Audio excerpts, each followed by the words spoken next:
지금 방송에서 제공하는 투자 정보는 투자 판단에 대한 조언입니다. 방송에서 제공하는 주식의 가치, 가격 상승 및 가격 하락에 대해서는 방송사에서 보장하지 않습니다.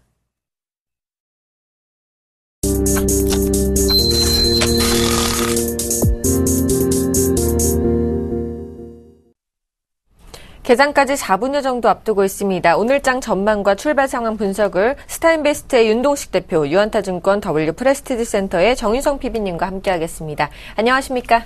안녕하세요. 먼저 윤동식 대표께서 오늘장 예상 좀 해주실까요? 일단 좋을 거라고 판단되고 있고요. 종합주가 지수는 13포인트 정도 상승한 1938포인트에서 시작을 할 거라고 판단되고 있고, 코스닥 지수는 2.42% 상승한 564.71%에서 상승할 거라고 생각하고 있는데, 전일 미국 쪽에서 좋은 얘기가 많이 들려왔죠. 소비 심리가 개선됐다. 2010년 이후로 최고치다. 소비자 신뢰 지수가 지난달 89에서 이번 달 94.5로 가파르게 상승됐다라는 좋은 얘기가 많이 나왔었고, 중국 쪽에서도 호강통에 대해서 언급을 이제는 한다. 홍콩 쪽에서도 홍콩이랑 중국 쪽 주식 쪽을 스윙을 하겠다라는 얘기 때문에 주가가 전체적으로 유럽 증시도 그렇고 미국 증시도 그렇고 급등하는 모습을 좀 보였었는데, 우리나라 증시 또한 미국과 유럽 쪽에 힘을 좀 받아서, 그리고 전일 중국 쪽에서는 2% 이상 급등을 했기 때문에 그런 부분에 힘을 받아가지고 오늘 우리나라 증시에는 코스닥뿐만 아니라 코스피 자체도 좀 강하게 상승하는 모습이 나오지 않겠는가라고 생각을 하고 있습니다. 네, 이렇게 오늘장 예상 들어봤고요. 오늘장 강세 예상 업종도 한번 여쭤보겠습니다. 정윤성 PB님. 예, 우선은 중국 내수 쪽을 좀 말씀을 드릴 수 있겠습니다. 우선은 삼성 LNS를 비롯해서 여러 가지 종목들이 중국 내수 쪽에 진출하면서 상당히 좋은 실적 부분을 발표를 하고 있죠. 그런 면에서 본다라고 하면 이런 내수 쪽을 정확하게 공략을 하고 있는 종목들은 계속적으로 봐야 될 필요성이 있어 보입니다. 특히 컴투스나 이런 종목들 같은 경우는 게임주들 같은 경우는 마진도 좋아지면서 또한 중국을 중심으로 해외 쪽의 매출을 계속적으로 늘려가고 있고요. 이런 것들은 이제 글로벌 모바일 앱 다운로드라든지 그런 것들을 체크를 하면서 계속적으로 볼 수가 있는데, 마진이 상당히 좋고 분기별로 좀 400억, 500억 가량의 이익단에서의 그런 얘기가 나오고 있기 때문에 시장에 상당히 관심이 많이 있고요. 또한 중국 내수 쪽으로 가고 있는 샘표라든지 그런 종목들 같은 경우도 중국인들의 입맛을 사로잡고 있다라는 점도 볼 수가 있고요. 코스닥 같은 종목 같은 경우는 색조 화장품에서의 중국 내수 쪽의 진출 같은 경우도 상당히 좀 눈여겨봐야 된다라고 생각을 하고 있습니다. 특히나 후광통을 앞두고 있기 때문에 중국 쪽에 대한 한국 주식도 마찬가지고요. 요커트를 중심으로 한 국내 주식 내수 쪽도 마찬가지고, 또한 중국 주식도 앞으로는 계속적으로 지켜보면서 그런 종목들과 한국 주식 간의 콜라보레이션도 한번 가능하지 않을까 생각을 하고 있고요. 이런 시간대도 제가 그런 종목들도 한 번쯤은 말씀드리면서 투자의 정보나 팁을 드리도록 하겠습니다.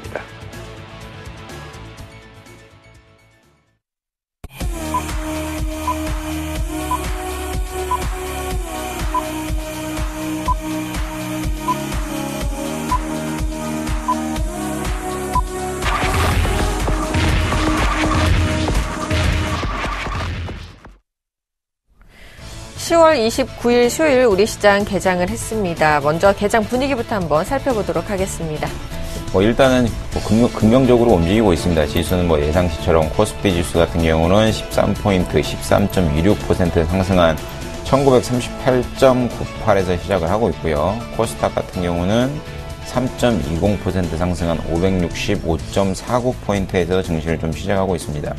제가 지금 차트를 하나 띄워드리는데, 이게 다우존스 차트입니다. 다우존스 같은 경우는 9월, 8월 전 고점까지는 아니어도 9월, 8월, 10월 이 근처 지수까지 17,000포인트까지는 강하게 V자 반등이 나온 상황인데, 다우존스도 그렇고 S&P 500 지수도 그렇고요. 지금 S&P 500 지수도 제가 차트를 띄워드렸는데 똑같죠. V자 반등이 급반등이 나오고 있는 상황인데, 우리나라 코스피 지수 같은 경우는 아직까지 못 가고 있습니다. 흐름을 보면 8월, 9월 이때 지수를 보수적으로 봐도 2,050포인트 그 근처, 삼성전자로 따지면 125만원 선 근처에 있었는데, 아직까지 모습이 1925포인트를 보면 상승 여력이 100포인트 이상은 남아있는데 조금 힘이 2000포인트 근처에서 또 다시 한번 또 저항대를 맞지 않겠는가라고 생각을 하고 있기 때문에 글쎄요, 증시 자체가 미국 증시와 중국 증시, 유럽과 같이 급반등이 나오기는 힘들겠지만 오늘장은 좀 긍정적으로 거래소 시장은 시작을 할 거라고 판단되고 있고,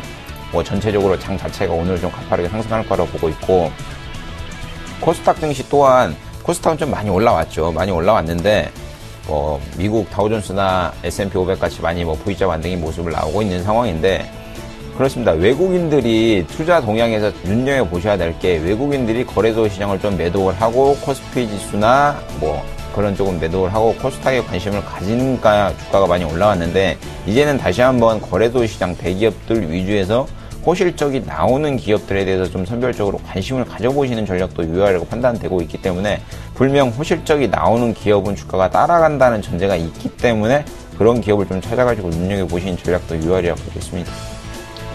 네, 이렇게 우리 증시 출발 상황 살펴봤고요. 일본 증시 출발 상황도 살펴보도록 하겠습니다. 일본 증시는요, 0.73% 상승한 15,442.39엔으로 출발하고 있습니다. 시총 상위 종목군들의 흐름도 체크해보겠습니다. 현대차 0.58% 상승 출발하고 있고요. SK하이닉스 역시 상승 출발하고 있습니다.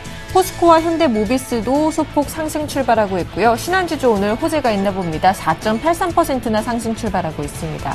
SK텔레콤 1.27% 상승 출발하고 있습니다. 자, 삼성생명과 기아차 모두 상승 출발하고 있고요. 삼성전자 우선주 모처럼 많은 1.5%나 상승 출발하고 있습니다. KB금융과 아모레퍼시픽 역시 강세 흐름 보이고 있고요. 삼성화재만 소폭 약세 흐름 보이고 있습니다. 이어서 코스닥 시가총액 상위 종목군들의 흐름입니다. 다음 0.67% 약세 흐름 보이고 있고요. 셀트리온은 소폭 강세 흐름 보이고 있습니다. 파라다이스 1.79% 상승하고 있고요. 컴투스 오늘 강합니다. 2.5% 가까운 상승세로 출발하고 있습니다. CJ 오쇼핑 소폭 약세 흐름 보이고 있고요. 메디톡스는 오늘도 소폭 상승 흐름 보이고 있습니다. 자, 정의성 PB께서 업종별 분위기도 좀 살펴봐 주시죠. 예, 우선 코스피, 코스닥 모두 양시장 사이좋게 0.6%씩 강세 움직임을 보여주고 있고요. 그러다 보니까 대부분의 업종들 강세 움직임입니다. 우선 가장 강한 섹터라고 하면 증권 업종을 들 수가 있을 텐데요. 유한타증권이 좀 4.8% 강세 움직임입니다. 키움증권, 대우증권, KTB증권도 1%대의 강세 움직임을 보여주고 있습니다. 은행 업종도 강한데요. 지금 신한지주가 5%대의 아주 강한 모습 보여주고 있습니다. 이 밖에도 하나금융지주가 3%, 우리금융, 한국금융지주, 기업은행 모두 2%대의 강한 모습 보여주고 있습니다. 건설업종들도 강세인데요. 삼성엔지니어링, GS건설, 대우건설 1%대, 삼성물산, 대림산업, 현대건설 등도 강보권의 모습을 보여주고 있습니다. 오늘 조선주들도 좀 강한 모습입니다. 대우조선해양 2.3%, 삼성중공업과 현대중공업도 1%대의 강세 움직임 보여주고 있습니다. 코스닥 보시겠는데요. 게임 업종이 가장 강한 모습 보여주고 있습니다. 아까도 소개해드렸다시피 컴투스와 게임빌 마진율도 좋고 계속적으로 이익 상향단이 올라가고 있다라고 말씀드렸는데요. 2%대의 강한 모습 보여주고 있습니다. 웹진이 오늘 8.4% 아주 강한 모습 보여주고 있는데요. 신규 게임 출시 이슈 등으로 인해서 게임주들 대부분이 이제 축배의 그런 분위기도 있습니다. 반도체 관련주도 상당히 좋은데요. 전방 산업이 좋다 보니까 원익 IPS, 서원인텍 같은 경우는 1%대, 크루셜텍 같은 경우 3.5% 강한 모습 보여주고 있습니다. 네, 이제 이어서 시장 수급 분위기 살펴보도록 하겠습니다. 수급은요, 외국인들 오늘도 좀 매도하고 있지만 기관은 좀 매수해주고 있네요. 좋죠. 기관이 좀 매수를 해줘야 되는데 오늘 웬일로 투신이 강력하게 좀 움직이고 있는 것 같습니다. 금융투자랑 투신이 거래소 중심으로 해가지고 39억, 30억 정도 매수를 하고 있는 상황이고요. 기관이 전체적으로 121억 정도 매수를 하고 있는 상황이고, 개인 같은 경우는 차익 실현을 하는 건지 아니면 저점에 잡은 것을 수익 실현을 하는 건지 손절매를 하는 건지 잘 모르겠지만, 개인은 거래소 시장에서 한 105억 정도 매도를 하고 있고요. 외인 같은 경우는 22억 정도 순매도를 하고 있습니다. 코스닥 시장 같은 경우는 여의저축 개인 사랑을 많이 받고 있는 것 같은데요. 코스닥 시장 같은 경우는 개인은 52억 정도 매수, 그리고 기관과 외인은 37억, 7억 정도 매도를 하고 있는 것을 좀 보여주고 있고요.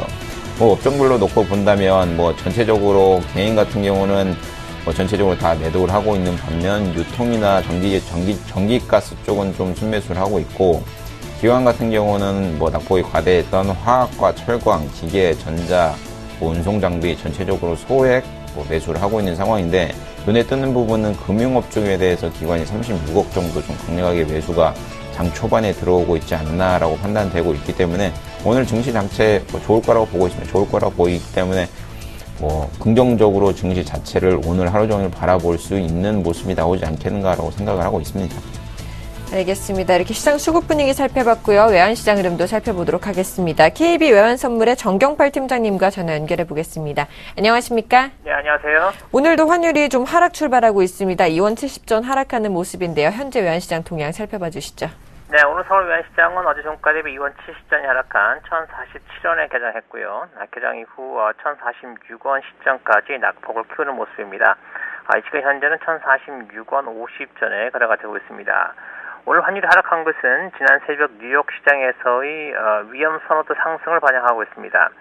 어제 발표된 미국의 9월 내구재 수주와 10월 소비자 신뢰지수가 각각 부진과 호조를 보이면서 외환시장에서는 지표 발표 시때마다 각각 다른 반응을 보이는데요. 9월 내구재 수주가 전월 대비 1.3% 감소하면서 미국 국채 금리가 하락했고요. 달러화는 이를 반영해 대부분의 통화 대비 약세를 보였습니다. 이후 10월 소비자 물가지수, 10월 소비자 심리 태도 지수가 예상치보다 호조를 보이면서 미 국채 금리가 반등하기 시작했는데요. 달러화가 엔화와 유로화에 대해서는 미 국채 금리 상승과 연동되면서 반등세를 보이기 시작했습니다만 위험 통화들에 대해서는 약세를 보였습니다. 이는 뉴욕 증시가 상승하면서 위험 통화들의 강세 요인으로 작용했기 때문이고요. 달러원 1개월물의 경우는 미 경제 지표가 발표되기 이전에는 완만한 강보합세를 보였습니다만 미국의 9월 내구재 주문 발표 이후 2원 이상이 하락하는 모습을 보였고요. 뉴욕 증시의 상승과 함께 추가적으로 하락 압력을 받으면서 여기의 시장을 마감했습니다. 여기에 환율이 어제와는 달리 장 막판에 반등하는 모습을 보이지 않음으로써 당국은 글로벌 달러 약세에 따른 달러원의 하락을 용인하는 듯한 모습을 보였습니다.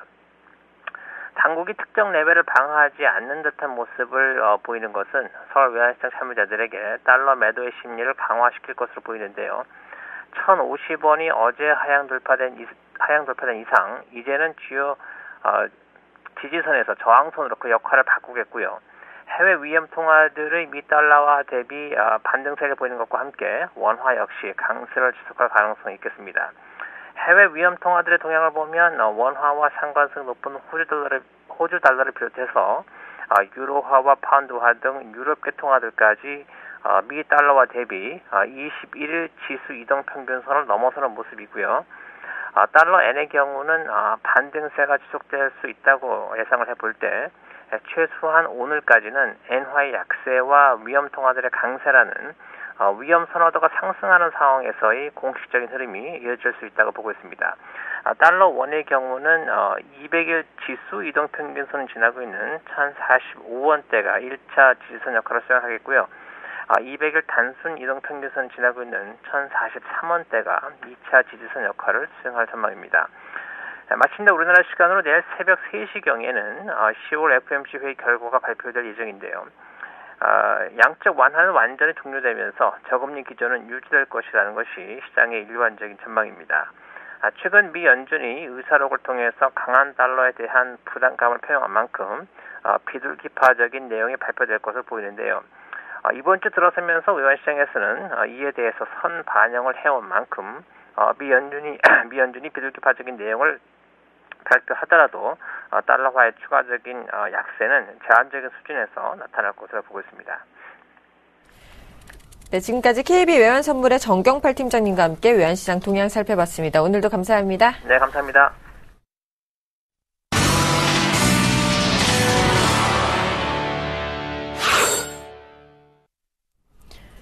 오늘의 돌발 종목입니다. 세 종목 먼저 살펴보겠습니다. 신한지주입니다. 3분기 호실적의 강세 흐름 보이고 있고요. NHN엔터는 신작 모바일 게임 출시에 2거래일째 강세 흐름 보이고 있습니다. 유한타증권은요. CEO가 장내 매수했다는 소식에 강세 흐름 보이고 있는데요. 세 종목 살펴봐 주시죠. 예, 먼저 신한지주부터 보시겠습니다. 신한주 아까도 말씀드렸다시피 은행주주들 중에서 가장 강한 모습 보여주고 있고요. 우선은 신한주주 오늘 5.5%까지 지금 올라가고 있습니다. 3분기 실적 발표인데 상당히 서프라이즈가 나온 상황이라서 좀 오늘 강하게 움직이고 있습니다. 전날 잠정집계 결과를 지난 3분기 영업이익이 8,329억 원으로 전년 동기 대비해서 한 9.6% 증가했다고 공시를 했고요. 매출 부분은 거의 25% 늘은 상황입니다. 3분기 당기순이익 부분이 지금 시장 예상치가 5,600억 원이었는데 지금 6,515억 원으로 지금 나왔기 때문에 상당히 좀 예상치보다 훨씬 더 높은 부분으로 됐고요. 이런 부분에 대한 그 내용으로 본다라고 하면 우선 대출 부분이 상당히 높아지고 있는 부분, 또 신한지주 같은 경우는 이제 지주사이기 때문에 자회사들의 그런 비은행 계열사들의 이익 개선과 대손 충당금, 그러니까 손실로 잡아놨던 계정이 이런 부분이 굉장히 작아지고 있는 부분 등으로 인해서 3분기 실적이 굉장히 좋아지고 있다라고 볼 수 있습니다. 그래서 은행 업종들 상당히 뭐 성장성 부분에서는 아직까지는 좀 박스권 내에 제한적인 움직임일 가능성이 굉장히 커 보입니다. 그렇기 때문에 우선은 뭐 이런 부분에 대해서는 지금 실적에서 부분은 충분히 반영을 해 있다라고 보실 수가 있고요. 그렇기 때문에 신한지주 같은 경우 박스권 트레이딩 저점으로 45,000원에서 54,000원 내에 박스권 트레이딩으로 한번 임하시길 바라겠습니다. 두 번째 말씀드릴 종목은 NHN 엔터테인먼트인데요. 오늘 9% 넘게 급등을 하고 있습니다. 저도 뭐 NHN 엔터테인먼트는 자주 말씀드렸던 종목인데요. 최근에 신작들을 계속적으로 나오고 있는 상황입니다. 특히나 NHN 엔터테인먼트 같은 경우는 예전에는 웹보드 게임, 그러니까 PC를 기반으로 했던 게임 쪽에서 모바일 쪽으로 빠르게 넘어가고 있습니다. 그렇기 때문에 웹보드 게임, 예를 들어서 이제 애쉬소프트 같은 경우 주가가 계속적으로 빠지고 있죠. 그렇기 때문에 그런 주가가 빠지는 사업군에서 주가가 우상향하고 있는 모바일 게임 쪽으로 넘어가고 있기 때문에 NHN 엔터테인먼트 같은 경우는 NC소프트처럼 빠지지도 않고 컴투스 같이 우상향하는 것도 아니고 횡보를 하고 있는 거죠. 이 부분이. 그렇지만 모바일 게임에 대한 그런 매출이라든지 아니면 당기순이익이 이제 적자 부분에서 턴어라운드를 할 경우는 완전히 다른 회사로 될 가능성도 크다라고 보실 수가 있습니다.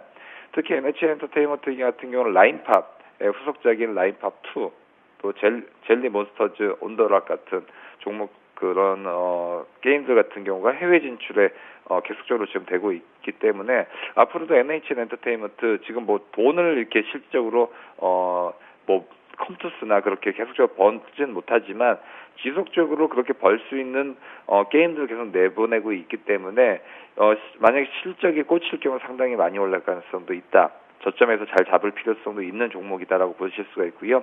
바로 올라가길 원한다라고 하면 실적이 꽂히는 순간 미리미리 체크를 하면서 뭐 방송을 통해서도 그런 상황이 오면 말씀드리겠지만 충분히 접근이 가능한 종목이다라고 보실 수가 있습니다.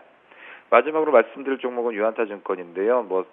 오늘 같은 경우도 가장 강하게 올라갔던 증권업종이죠. 4.3% 강하게 올라가고 있습니다. 오늘 같은 경우는 또 대표이사가 이제 대만 사장과 한국 사장이 있는데 두 명이 모두 다 970주씩 장내 매수했다고 지금 공시를 한 상황이고요. 뭐 이런 거는 단기적인 이제 이슈겠지만 장기적으로 봤었을 때는 후광통 쪽에 대한 뭐 최대 이슈다라고 외부 쪽에서의 그렇게 좀 보고 있는 시각이 좀 강한 것 같습니다. 특히 후광통은 뭐 증권사에서도 그렇고 개인 투자자분들도 상당히 관심이 많을 텐데요. 그렇기 때문에 유한타증권 같은 경우는 이제 모기업이 이제 대만 쪽에서 뭐 상하이 법인이나 뭐 태국 뭐 그렇게 동남아시아 쪽에 범아시아 쪽으로 되고 있기 때문에 상당히 후광통에서의 수혜주로서 보실 필요성도 있어 보입니다. 네, 세 종목 더 살펴보도록 하겠습니다. 첫 번째로 SK이노베이션입니다. 연말 배당과 실적 개선 기대감에 강세 흐름 보이고 있고요. 서한은 공공기관 이전 수혜주 부각에 강세 흐름 보이고 있습니다. HAM 미디어는요, 중국의 대규모 마스크팩을 수출한다는 소식에 역시 강세 흐름 보이고 있는데요. 세 종목 살펴봐 주시죠. 일단 SK이노베이션부터 보겠습니다. 정유화학 관련되고 좋죠.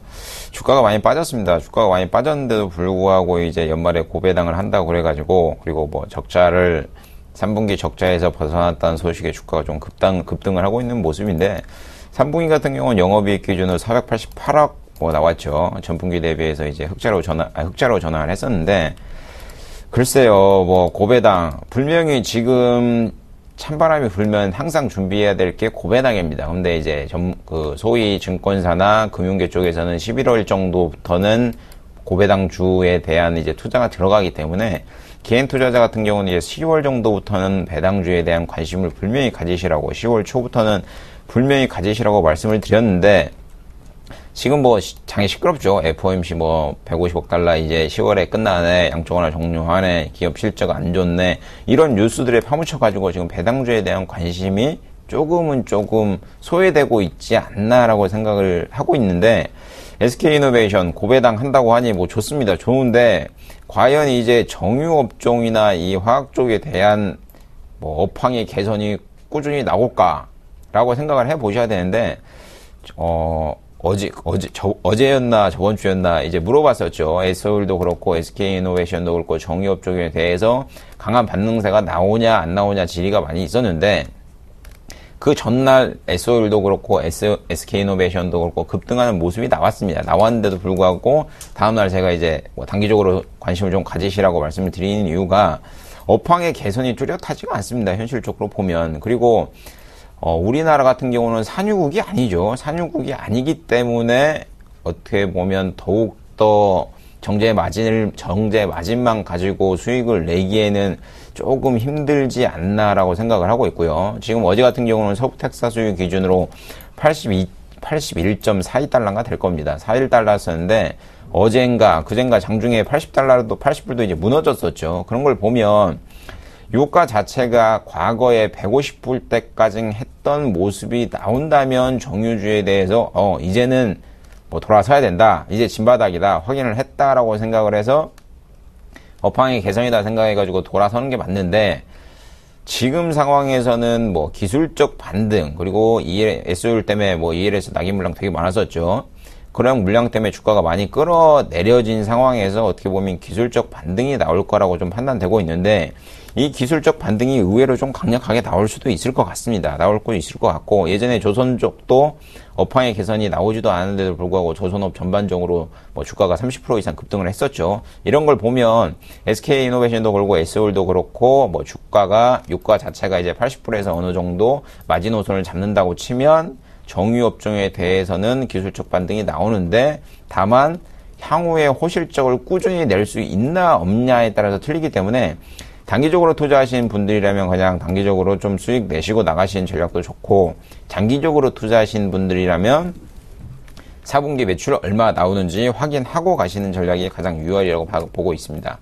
이제 다음으로 서한이라는 종목인데, 이제 공공기관 지방 이전 최대 수혜주라고 그래가지고 주가가 많이 급등을 했죠. 근데 차트 자체는 뭐 오늘 같은 경우도 갭으로 좀 떠서 시작하는데, 차트 자체는 뭐 좋은 것 같습니다. 좋은 것 같고요. 차트 모습 자체는 긍정적으로 좀 보여지고 있고, 일단 주봉상으로만 놓고 본다고 쳐도 역사적 신고가를 조금 있으면 갱신할 것 같은데, 갭으로 좀 뜬 부분이 조금 문제가 되지만 거래량 자체가 워낙 극소수이기 때문에 그 부분은 크게 뭐 문제가 되지 않을 거라고 보여지고 있고요.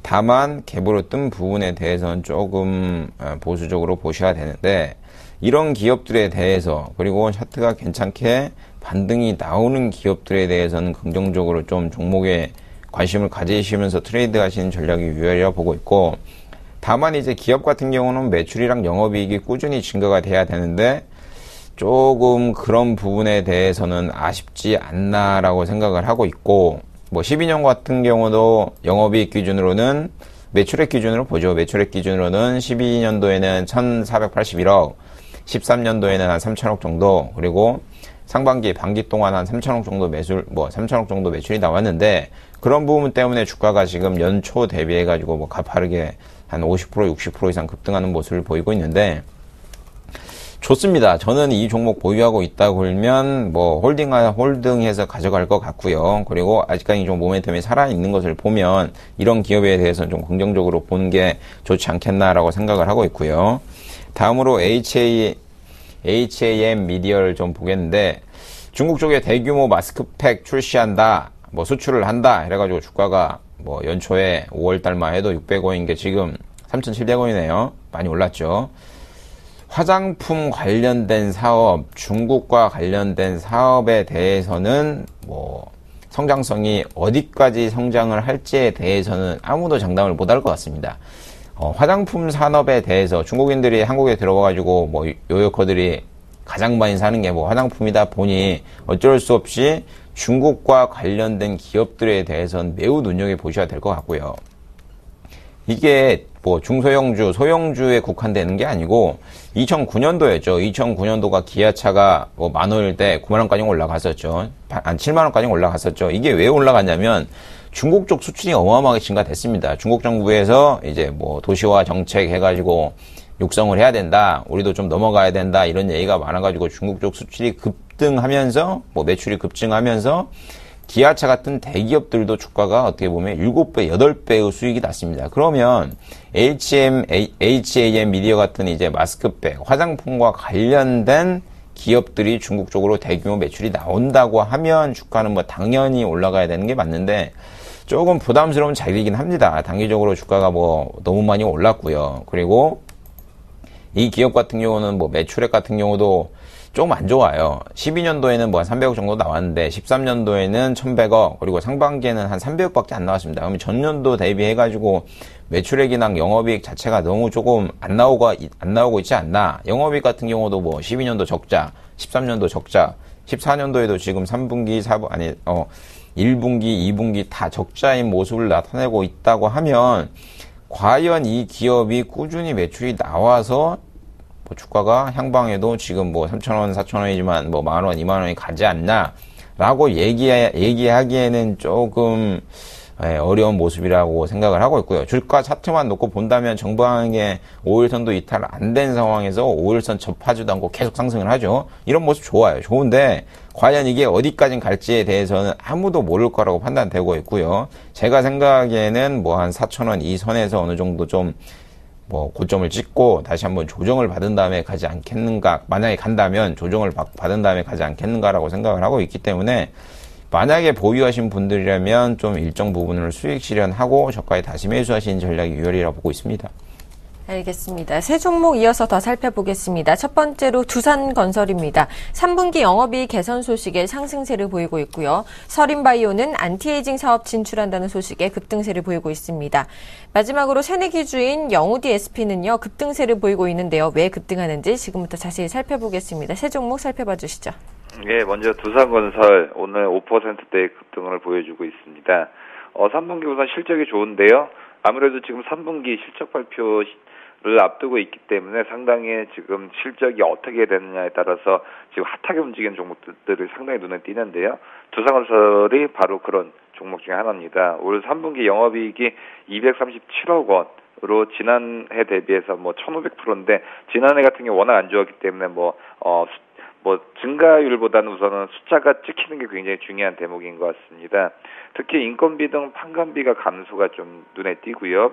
주택 관련 대손 충당금, 아까 전에도 신한주자 때도 대손 충당금 말씀드렸다시피 건설사들도 뭐 미분양이라든지 여러 가지로 그런 손실이 예상이 됐었을 때는 어느 정도 대손 충당금이라서 잡아놓는데 이게 예상과 다르게 조금 분양이 잘 된다든지 아니면 어떻게 좋은 쪽으로 흘러간다라고 하면 대손 충당금이 환입이 됩니다. 이런 부분으로 인하면 바로 당기순이익 부분이 급등을 할 수가 있는데요. 이런 증가폭이 상당히 컸던 것으로 좀 분석이 되고 있습니다. 또한 두산그룹 같은 경우는 계속적으로 재무 건전성 부분이 모니터링이 상당히 많이 하고 있는데요. 이런 부분도 좀 개선될 추세라는 게 좀 보여주고 있습니다.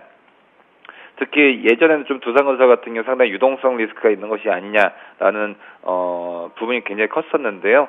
이런 부분도 뭐 모기업 두산중공업이라든지 그 계열사에서의 뭐 유상증자 그런 부분으로 인해서 상당히 유동성 리스크도 좀 예전에 비해서 낮아지는 상황입니다. 그렇기 때문에 앞으로도 두산건설 만약에 여기서 턴어라운드를 보여준다라고 하면 올라갈 부분도 크지만 건설업종 같은 경우는 안 좋아졌던 부분이 이제 좋아지는 거기 때문에 어떻게 보면 성장 모멘텀보다는 바운딩 정도의 수준으로 머물 가능성이 굉장히 크다라고 볼 수 있을 것 같습니다. 두 번째 말씀드릴 종목은 서린바이오인데요.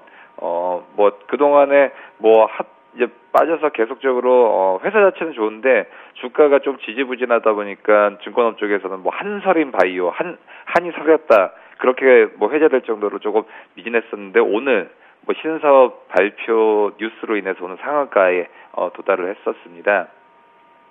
우선은 서린바이오 같은 경우는 안티에이징 사업 진출을 보고 있고요. 글로벌 헬스케어 시장도 진출 등 지금 신사업 확장을 계속적으로 보여주고 있고 상당히 앞으로도 안티에이징 시장은 누구나 관심이 있는 부분이기 때문에 상당히 여기서 매출이 나왔을 때는 멀티플을 상당히 줄 수 있는 그런 사업 구조라고 볼 수 있습니다. 특히 고령화가 되고 있고 또 웰빙 트렌드가 아니면 소득 증가가 되고 있기 때문에 여기에 맞춘 의료기기 사업 같은 경우 상당히 좋아질 가능성이 크다라고 볼 수 있을 것 같습니다.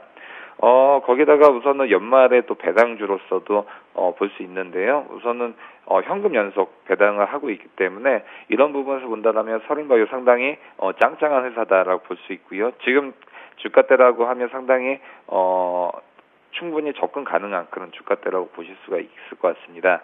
하지만 그동안의 뭐 물량이라든지 아니면 역배열 구간이기 때문에 상당히 물량 부분이 해소가 되는 부분은 어떻게 되는지 특히나 어떤 기관이라든지 그런 수급이 들어오는 부분이 상당히 중요한 포인트가 될 수 있다라고 볼 수 있습니다.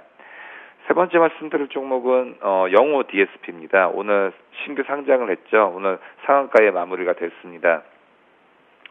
우선 영호 DSP 같은 경우는 OLED나 아니면 LCD, 반도체 등 디스플레이 검사 쪽을 하는 그런 전문 업체로 보시면 될 것 같습니다.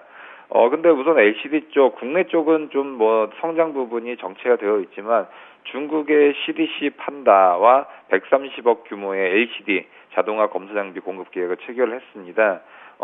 CDC 판다 같은 경우는 중국 4대 LCD 업체로 보시면 되는데요.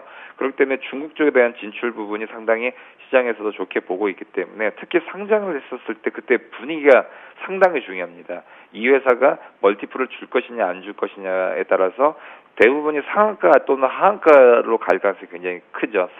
신규 새내기 종목들은. 근데 영호 DSP 같은 경우 상장하는 쯤 해서 중국 진출도 있었기 때문에 상당히 좋은 모습을 보여주고 있고 이런 부분은 보통 첫날 상한가가 갔었을 경우는 한 2, 3일 정도는 더욱더 좀 훨씬 좋은 모습을 좀 보여줄 가능성이 크다라고 볼 수 있기 때문에 단기적으로 한번 접근해봐도 뭐 좋다라고 볼 수 있을 것 같습니다.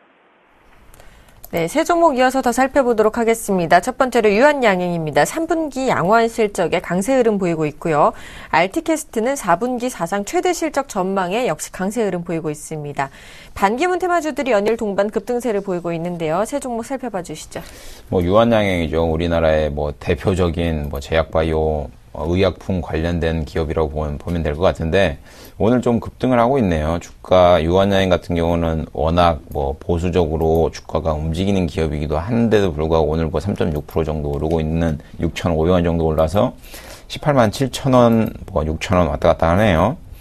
국내 제약사 최초로 첫 1조 클럽에 달성을 한다. 그게 얼마 안 남았다 해가지고 주가가 지금 급등을 하고 3분기 같은 경우는 잠정 매출액 기준으로 2,591억으로 전년 동기에서 17% 정도 증가하고 영업이익 같은 경우도 4.4% 정도 증가하는 모습을 보이고 있는데 글쎄요. 유한양행 저는 괜찮다고 보고 있습니다. 저는 괜찮다고 보고 있고요. 그러나 일회성 호실적을 좀 제외를 하면 주가가 조금 보수적으로 보아야 되지 않겠는가 생각을 하고 있고 왜 그러냐면 유한양행은 좀 투자하기 되게 쉬운 종목인 것 같습니다. 왜 그러냐면 박스권이에요, 항상. 이게 무슨 말이냐면 이제 2011년도나 12년도에 10만원대까지 밀린 시점을 빼고는 과거 4, 5년 동안 지속적으로 움직이던 박스권 라인이 15만원에서 20만원 사이입니다. 그러면 조금 좀 관망하신 투자자다. 나는 장 자세히 안 본다라는 생각을 가지신 분들은 증권사에 말씀하셔가지고 유한양행 16만원 오면 전량 매수해주세요. 라고 하면 20만원 오면 매도해주세요. 라고 하면 간단하게 수익을 낼 수 있는 종목인데 큰 변동성 자체도 워낙 없는 종목이기 때문에 이런 종목에 대해서는 좀 긍정적으로 바라보신 전략도 유효하리라고 보고 있고요. 일단 일봉상으로 좀 놓고 보겠습니다. 일봉상으로 놓고 보면 주가 자체가 오늘 좀 많이 움직이고 있네요. 주가 자체가 오늘 좀 많이 움직이고 있는데 이게 좀 안 되네요. 안 되는데 움직이고 있는 모습을 보이고 있는데 유한양행 같은 경우는 어제 같은 경우는 좀 급락이 나왔는데도 불구하고 오늘 같은 경우는 이제 3분기 호실적이다라고 좀 모양새가 올라가고 있는데 저는 이 기업에 대해서는 조금 괜찮게 보는 것 같습니다. 괜찮게 보는 것 같고 만약에 이 종목을 소유하신 분들이라면 오늘 반등세를 좀 힘입어가지고 좀 반등이 좀 더 강력하게 19만원, 20만원 정도까지는 강력하게 좀 나올 거라고 판단이 되고 있기 때문에 이 기업 같은 경우는 좀 홀딩 하시는 전략이 유효하다고 판단되고 있고요. 단기적으로 투자하시는 분들 같은 경우는 한 20만원 근처, 증권사에서 목표가가 한 20만원 타깃이 잡혀져 있으면 본인은 한 19만 8천원이나 7천원 선에서 어느 정도 좀 정리를 하시고 나오시는 전략이 유효하다고 보고 있기 때문에 그렇게 좀 트레이드 하시면 수익이 좀 괜찮게 나지 않겠는가라고 생각을 하고 있습니다. 다음 종목으로 이제 알티캐스트인데 이 종목도 호실적이죠. 호실적인데 4분기 최대 실적 전망치에 주가가 좀 급등을 하고 있는 모습을 보이고 있습니다. 오늘 같은 경우도 계단식 V자 차트만 놓고 보면 V자 반등이 나온 다음에 이제 계단식으로 보합이 돼 있는 상황에서 오늘 좀 갭으로 떠서 시작한 상황인데 이런 경우는 갭 분명히 메꿉니다. 차트만 놓고 보면 갭 분명히 메꾸는데 호실적, 저는 이게 되게 중요한 것 같아요. 호실적. 기업이라는 게 어떻게 보면 주주들에게 돈을 빌려가지고 회사를 운영하는 사람들이기 때문에 분명히 매출과 영업이익이 뚜렷하게 증가가 돼야 됩니다. 그게 증가가 안 되고 단순히 모멘텀만 가지고 투자하시는 상승하는 기업들은 풍선효과라고 그러죠. 자연스럽게 부풀어 오르면 자연스럽게 가라앉기 때문에 그런 앉은 시점이 언젠가 오게 될 거고요.